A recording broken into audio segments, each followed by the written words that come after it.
So you've set out your goals for the country, 100 million vaccine doses by next week, $100 million out the door, every American eligible for the vaccine by adult American by May 1st, something close to normal on July 4th. But tell everyone, when is everything going to be normal for Americans? Well, first of all, I won't even be able to meet the July 4th deadline unless people listen, wear masks, wash their hands, and socially distance, because not everyone by July 4th will have been vaccinated. In fact, a recent poll found 34% of Republicans claim they won't get the shot, while only 10% of Democrats have the same view. How do you get the politics out of this vaccine talk?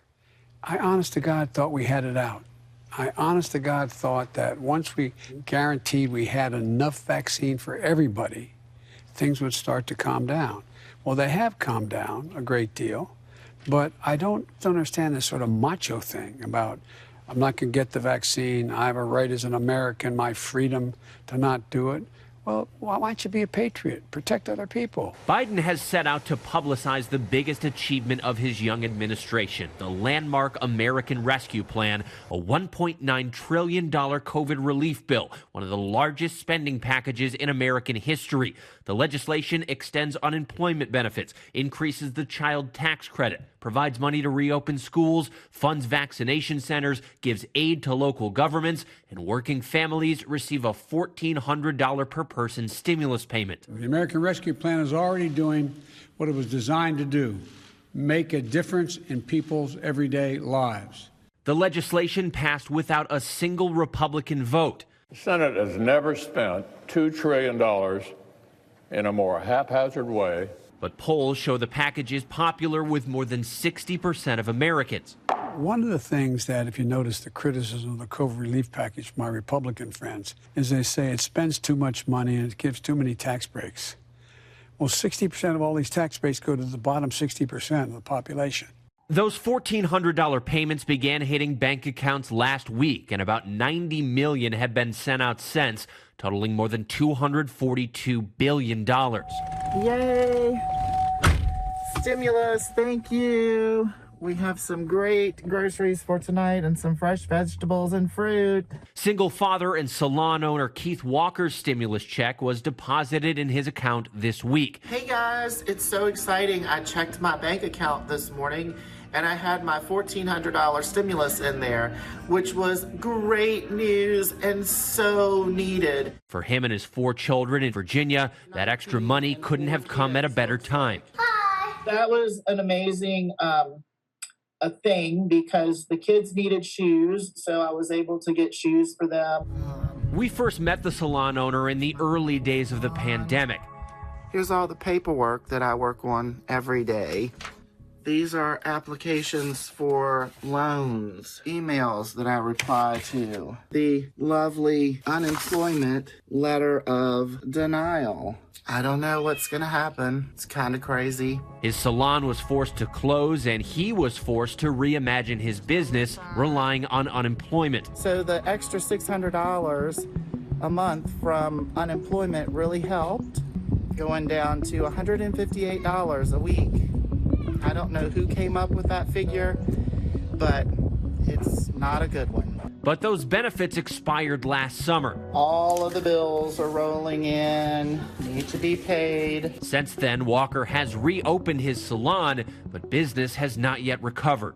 With COVID still being rampant and people still being very cautious, business is half of what it was before COVID last year. The stimulus will allow Keith to provide some of the extras his family has been doing without. When the stimulus check came in, it was like, wow, we can get some s'mores today. We can get the new shoes today. We can get the extra things that have been cut out of our budget. While there's been initial success in tackling the pandemic, the new administration is facing a separate crisis, a surge of migrants at the southern border. Some heartbreaking scenes down there right now. And a lot of the migrants coming in saying they're coming in because you promised to make things better. It seems to be getting worse by the day. Was it a mistake not to anticipate this surge? Well, first of all, there was a surge the last 2 years and 19 and 20, there was a surge as well. This one might be worse. No, well, it could be, but here's the deal.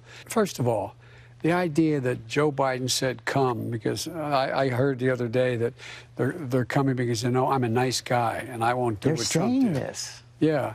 Well, here's the deal.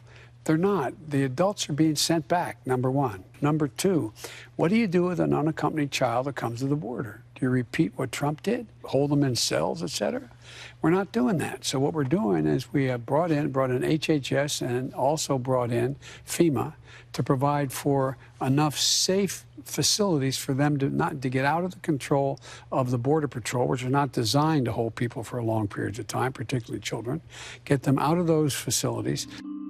But the sheer volume is threatening to overwhelm the authorities, the influx in migrants reaching numbers not seen in the last 20 years. According to a source, right now there are more than 4,000 children and teenagers in custody, accounting for more than half of all migrants currently in detention.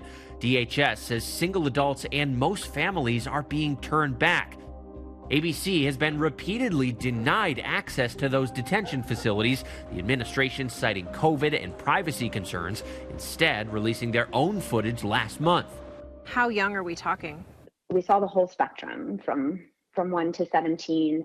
My colleague Cecilia Vega hearing from lawyers who have seen the conditions firsthand, and they paint a different picture. They claim some children are sleeping on the floor. One girl telling them she hadn't showered in 6 days, adding that 45 to 50 children share a space this big. To see very young children scared, confused about what was going on, not being able to contact family members. It was just really emotional to see the pain that these young people were in. We will have, I believe, by the next month, enough of those beds to take care of these children who have no place to go, but they need to be taken care of.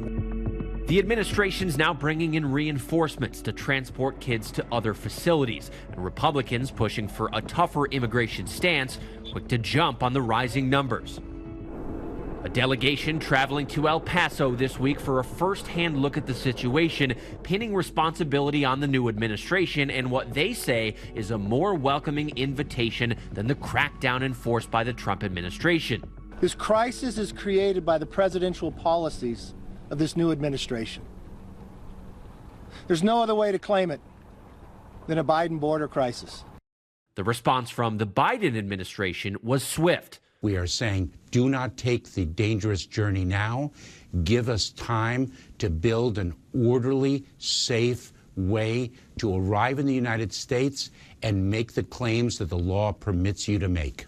It's going to take some time, though, to get those policies in place again. Do you have to say quite clearly, don't come? Yes, I can say quite clearly, don't come. And what we're in the process of getting set up, and it's not going to take a whole long time, is to be able to apply for asylum in place. So don't leave your town or city or community. We're going to make sure we have facilities in those cities and towns run by DHS and also access with HHS, the Health and Human Services, to say you can apply for asylum from where you are right now. Make your case. We'll have people there to determine whether or not you are able to meet the requirement you qualify for asylum. That's the best way to do this. Let me ask you about Governor Cuomo of New York. I know you've said you want the investigation to continue. If the investigation confirms the claims of the women, should he resign? Yes, I think he probably end up being prosecuted, too. Cuomo has been accused by 7 women of sexual misconduct, which he denies. An investigation into those claims is now underway. How about right now? You said you want the investigation to continue. You saw Chuck Schumer, Senator Gillibrand, majority of the congressional delegation don't think he can be an effective governor right now. Can he serve effectively? That's a judgment for them to make about their state where they can be effective. Here's my position. It's been my position since I wrote the Violence Against Women Act. A woman should be presumed to telling the truth and should not be scapegoated and become victimized by her coming forward, number one. But there should be an investigation to determine whether what she says is true. That's what's going on now. And you've been very clear. If the investigation confirms the claims, he's gone. That's what I think happens. And by the way, it may very well be there could be a criminal prosecution that is attached to it. When we come back, Director of National Intelligence came out with a report today saying that Vladimir Putin authorized operations during the election to denigrate you, support President Trump, undermine our elections, divide our society. What price must he pay?